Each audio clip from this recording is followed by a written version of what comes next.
ओम नमो नारायण मित्रों। तो बड़ी प्रसन्नता की बात है, वियतनाम में भूगर्भ से मेरे त्रिलोकीनाथ का एक और दर्शनीय स्वरूप प्राप्त हुआ है। इस महान सभ्यता की गाथाएं कहाँ तक गाऊं मित्रों, लेकिन क्या करें, हमारे तो घर में ही ऐसे समाज कंटक पैदा हो गए हैं जो मूर्ति पूजा का विरोध करते हैं।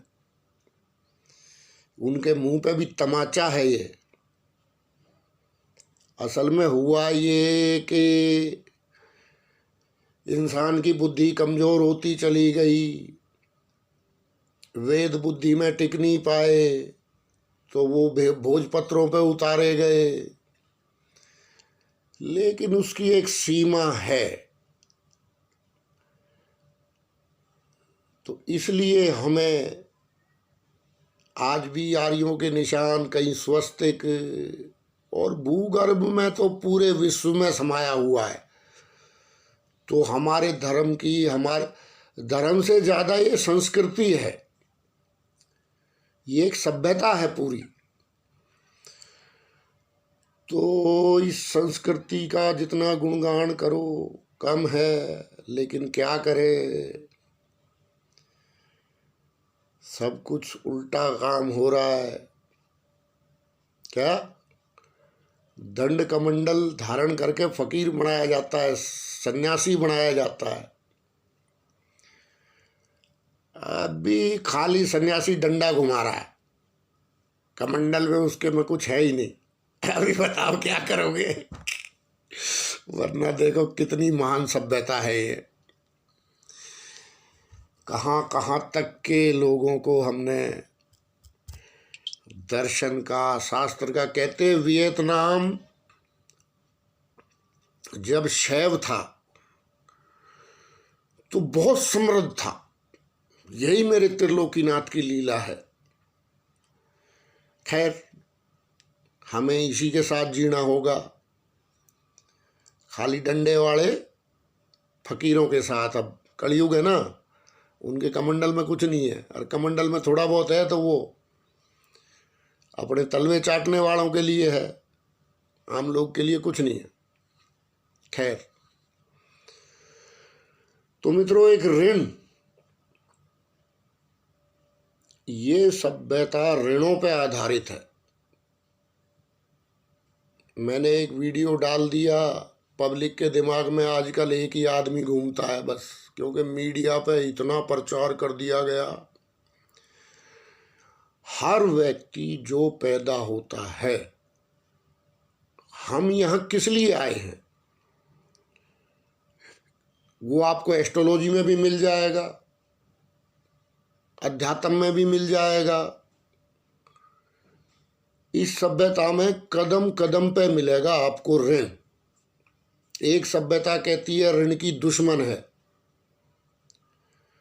क्योंकि उसने खाली माया को ऋण माना है कि भाई किसी को पैसा दे दिया, कोई द्रव्य दे दिया। उसकी सोच उतनी सीमित है उस ऋण तक। लेकिन इस ऋण पे भी इतना महान अनुसंधान है हमारे आचार्यों का कि जब हम पैदा होते हैं तो हम दुनिया भर के ऋणों से ग्रसित होते हैं। सबसे पहले तो उस माँ का ऋण जिसने जन्म दिया है, पिता का ऋण, पितर देवताओं के ऋण, क्योंकि माध्यम, अगर आप अध्यात्म में जा रहे हो, हालांकि एक दिन ये सब पन्ना फाड़ना पड़ता है, लेकिन सबका ऋण चुकता करके, ऐसे नहीं कि पन्ना तुरंत फाड़ दिया। खैर, तो जब इंसान मातृभूमि का ऋण, भाइयों का ऋण, समाज का ऋण, असल में कुछ सभ्यताएं ऋण को समझ ही नहीं पाई। उन्होंने डायरेक्ट ऋण का जो है खंडन मंडन कर दिया। जबकि ऋण से मतलब है हमारा स्वयं। आप अपने अपने आप देखिए, आप चलो। मैं ये कहता हूँ आप शास्त्र भी मत पढ़ो, आप कुछ मत करो, लेकिन आपके ऊपर कितना ऋण है इस समाज का, है कि नहीं है? आपके बच्चों का, आपकी पत्नी का, आपके माँ का, आपके पिता का, आपके समाज का, आपकी मातृभूमि का। अब होता क्या है कि ये इंसान खा रहा राजयोग की पुड़िया, ये सोचता है कि पैसे से तू सब कुछ संभाल सकता है, लेकिन पैसे से तो ऋण संभलने वाला है नहीं। ज्योतिष में बहुत बड़ा अनुसंधान है हमारे ऋषियों का ऋण का। कोई ज्योतिष से बाहर की बात मैं नहीं कर रहा। तो ऋण के अनुसार ही इंसान का फर्ज समझाया है उसको कि भाई तेरा ये फर्ज है। तब तो बात है इंसान समझ जाए कि हम यहां कुछ चुकाने आए हैं। क्या करने आए हैं? चुकाने आए हैं। तो मुट्ठी बांध के आए हैं हम, और हाथ पसार के जाएंगे। यही है, यही ज्योतिष में भी ऋण है, बहुत प्रकार के ऋण है। फिर कौन मुक्त हो पाया? राम ने चुकाया, कृष्ण ने चुकाया, स्वामी दयानंद सरस्वती ने चुकाया। समाज का ऋण था, गुरु गोविंद सिंह ने चुकाया। समाज के लिए ही चुकाया ना, अपने लिए थोड़ी। यहां दो तरह के प्राणी मिलेंगे आपको। एक जो ऋण को मानता है, मातृभूमि के ऋण को मानता है, अपनी जन्म देने वाली माता के ऋण को मानता है, अपने आचार्य के ऋण को मानता है, अपने बुजुर्गों के ऋण को मानता है। तो मेरी सभ्यता जो है, मेरी जो संस्कृति है सनातन, इसमें तो हम ऋण ही चुकाने के लिए आए हैं। अच्छा, कोई दूसरे धर्म का है, मुझे उससे कोई प्रॉब्लम नहीं है, लेकिन ऋण तो उसको भी चुकाना पड़ता है। भाई अपने बच्चों के लिए, अपने माँ बाप के लिए, अपने भाइयों के लिए, अपने समाज के लिए कौन नहीं करता है? लेकिन ये कॉन्सेप्ट तो मेरी सभ्यता का है, सनातन सभ्यता का कॉन्सेप्ट है ये पेवर। हमने बहुत बढ़िया पारिवारिक जीवन दिया है इस विश्व को। अब कोई ना रह पाए तो उसका क्या कर सकते हो आप? उसका कुंडली में दोष थोड़ी है। जिस टाइम में स्त्री अपने पति के प्रति अपना ऋण समझेगी, पति स्त्री के प्रति अपना ऋण समझेगा, तो कोई दोष नहीं है कुंडली में। सारी समस्याएं बुद्धि से चलती हैं। अब जब बुद्धि कुछ पे करने को तैयार नहीं है, ऋण का, ऋण लेके तो पैदा हुआ है, ये तो गारंटी की बात है। पैदा होते ही उस पे प्रकृति का ऋण चढ़ गया। हवा में सांस एक लेते ही उस पे जाने कितने ऋण चढ़ जाते हैं। इस महान सभ्यता का बहुत सूक्ष्म विश्लेषण है ऋणों पे। लेकिन पता नहीं ज्योतिष शास्त्र में भी इतना, ज्योतिष शास्त्र ऋणों पे ही आधारित है। हम यहां किस लिए आए, और जो हमारे कर्म है, जो हमने ऋण पिछले जन्म में ले रखा है, तो वही ग्रह वेस्ट टाइप उसी प्रकार का हमें कुंडली में विपरीत परिस्थिति में मिलेगा। हमें उससे लड़ना है। ये तो हुआ एस्ट्रोलॉजी। अभी जरा सी देखी कोई पॉलिटिकल सिचुएशन, युद्ध करा दिया, अरे ये एस्ट्रोलॉजी है। फिर आगे मेरे चैनल पे मत्था मारते हैं इनके दलाल। गुरु शनि युति में हमने यही कहा था कि थोड़ा व्यक्ति को स्लो करती है। अभी वो इनका जो पाड़ा हुआ है वो भौंक रहा है सन्यासी हो जाए। अरे सन्यासी होना तेरे को पता है क्या होता है? सब प्रकार के ऋण चुका के सन्यासी हुआ जाता है। नहीं कोई 2 कौड़ी का है सन्यास, फिर कोई सन्यास नहीं है। खैर, जिसको जितनी बुद्धि दी है भगवान ने। असल में ये वहां नहीं बोलते।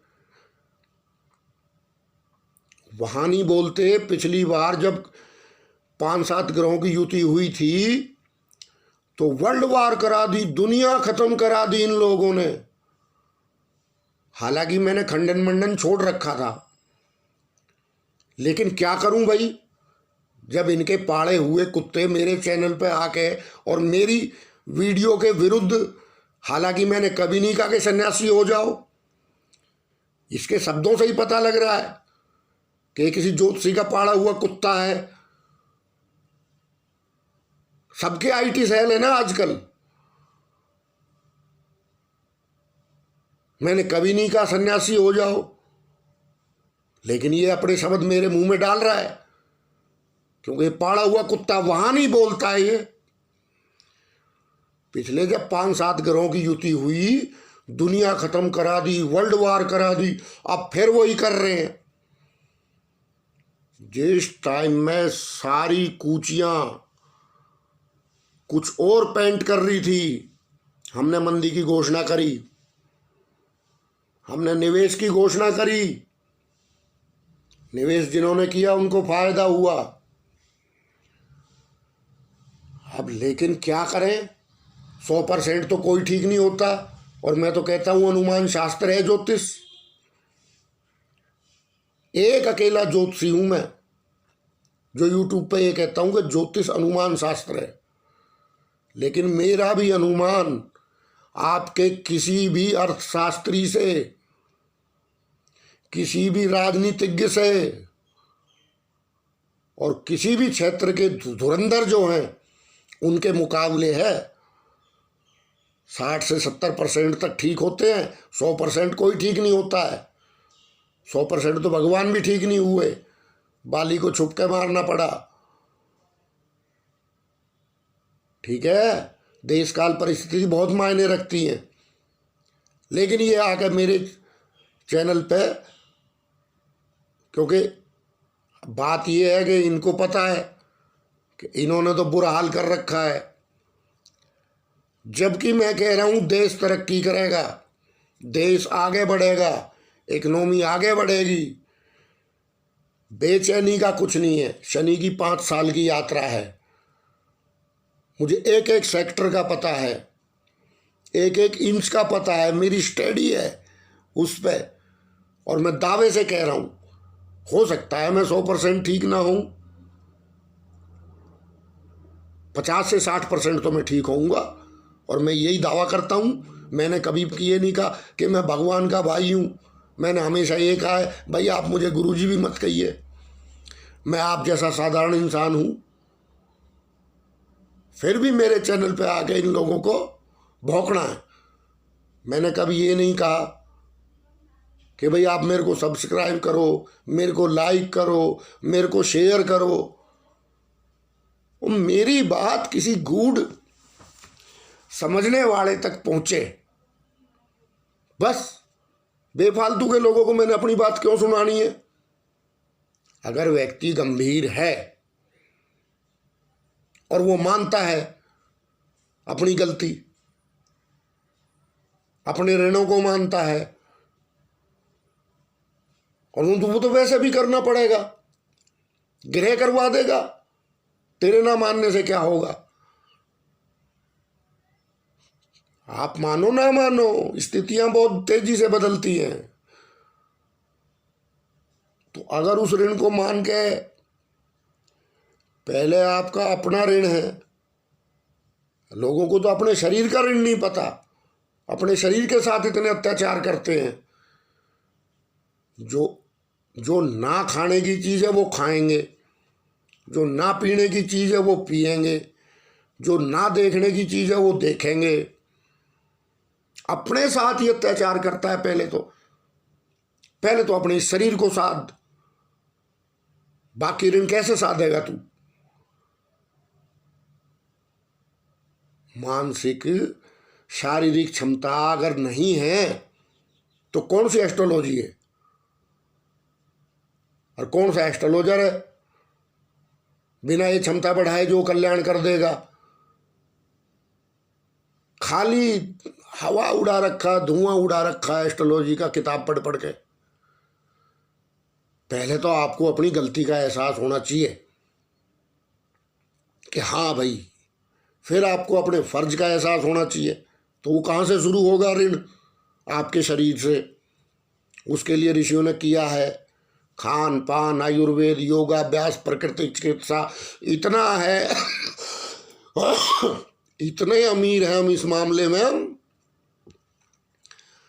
सोना क्या होता है? सोना तो ये खाली माया की बात है। जो असली सोना है वो है हमारे पास, लेकिन आपने कितना रखा है उसको?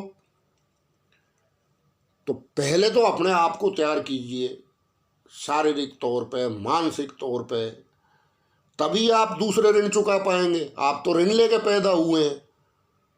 मातृभूमि का ऋण है आपके ऊपर, आपके ऊपर माता का ऋण है, आपके ऊपर पिता का ऋण है, आपके ऊपर भाइयों का ऋण है, आपके ऊपर बच्चों का ऋण है, आपके ऊपर समाज का ऋण है, आपके ऊपर आपके इस देश का ऋण है, इस धर्म का ऋण है, इस सांस्कृतिक, इस प्राचीन सभ्यता का ऋण है। ये सब चुकाएंगे कैसे? जब तक खुद आप शारीरिक और मानसिक तौर पे अगर आप मजबूत नहीं हैं। इसलिए मेरा एस्ट्रोलॉजी सबसे अलग है। आपके अंदर भी तो कैपेसिटी होनी चाहिए। आप एक पावर हाउस हैं,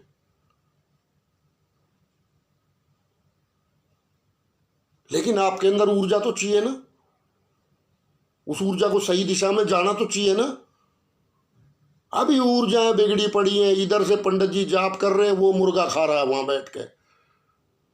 अरे वाह भाई वाह, पंडित जी भी महान है। उसे कहा ही नहीं कि भैया तू जरा ये 10-5 दिन थोड़ा तामसिक चीज कम खाइयो। हाँ, और ज्यादा दिन तो रुकने वाले लोग भी ना है ना। सब सोच रहे हैं पत्थर पहन कर राजयोग ले लें। तो भैया ऐसे आदमी मेरे चैनल से दूर रहें। मेरी एस्ट्रोलॉजी अलग है। मैं किसी को घर नहीं गया बुलाने कि मेरे चैनल पे आओ, मेरी वीडियो सुनो, ठीक है ना? हाँ, यही बात है।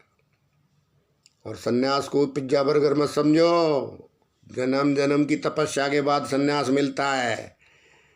सभी वो एक अलग बात है कि एक हिमालय के सिद्ध योगी के ऊपर 1 करोड़ लोग मांग के खा रहे हैं, लेकिन वो योगी इतना उदार है, वो कहता चल भूखे तू खा ले मेरे नाम पे। यही तो बात है। नहीं तो वो महान कैसे है? वो कहता जा कंगले तू गिद्ध है, तू भी भगवा पहन के मांग ले मेरे नाम से, कोई बात नहीं, तेरा भी पेट भरा जाएगा। इतना उदार है मेरा। निजम निर्गुणम निर्विकल्पम निरीहम। एक बार फिर बोल दो, त्रिलोकीनाथ भगवान की जय। प्रकट हुए, बड़ी दर्शनी पिंडी प्रकट हुई है वियतनाम में। दर्शन करो नेट पे, आहा आनंद आ जाएंगे। ठीक है मित्रों, ओम नमो नारायण। अभी ग्रह के करूँगा मैं शुरू राशि वाइज अब, क्योंकि अब ज़रूरत है राशियों की। जब तक नहीं थी मैंने नहीं डाली वीडियो। नथिंग यार, क्यों दूसरे के दिमाग में बहम घुसाना। लेकिन अब स्टेप बाय स्टेप चलना होगा। ये देश तरक्की करेगा, ये देश बहुत ऊपर जाएगा। मैं बता रहा हूँ आपको। ये फकीरों से कमंडल करवा लेगा मेरा त्रिलोकीनाथ आगे। फकीरों का डंडा पीछे हो जाएगा। अभी खाली फकीर क्या कर रहा है? डंडा बांध रहा है। अरे डंडे से क्या होगा फकीर, थोड़ा कमंडल का शीतल जल पिला।